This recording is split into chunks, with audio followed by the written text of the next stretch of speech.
হযরত ওমর ইবনে খাত্তাব রাদিয়াল্লাহু তাআলা আনহু ইসলাম গ্রহণের আগেই মক্কার মানুষদের কাছে কঠোর স্বভাবের জন্য বিখ্যাত ছিলেন। তিনি ইসলামের সবচেয়ে বড় শত্রুদের একজন ছিলেন। একদিন তিনি তলোয়ার হাতে বের হলেন। উদ্দেশ্য ছিল রাসূলুল্লাহ সাল্লাল্লাহু আলাইহি ওয়াসাল্লামকে হত্যা করা। পথে এক সাহাবী তাকে থামিয়ে বললেন, হে ওমর, আগে তোমার নিজের বোন ও ভগ্নিপতি ইসলাম গ্রহণ করেছে, তাদেরকে ঠিক করো, তারপর অন্যদের ঠিক করো। ওমর রাদিয়াল্লাহু তাআলা আনহু ক্রোধে জ্বলতে জ্বলতে বোন ফাতিমার বাড়িতে গেলেন।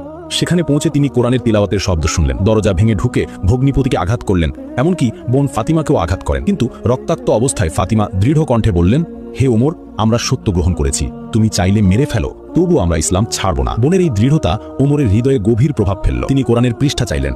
প্রথমে বোন বললেন, তুমি পবিত্র হয়ে আসো, তারপর পড়ো। ওমর গোসল করে ফিরে এসে সূরা তহার আয়াত পড়তে শুরু করলেন। সেই আয়াত তার হৃদয়কে কাঁপিয়ে দিল, চোখ ভিজে গেল। তিনি বুঝলেন এ সত্যিই আল্লাহর বাণী। সেদিনই তিনি রাসূলুল্লাহ সাল্লাল্লাহু আলাইহি ওয়াসাল্লামের কাছে গিয়ে ইসলাম গ্রহণ করেন।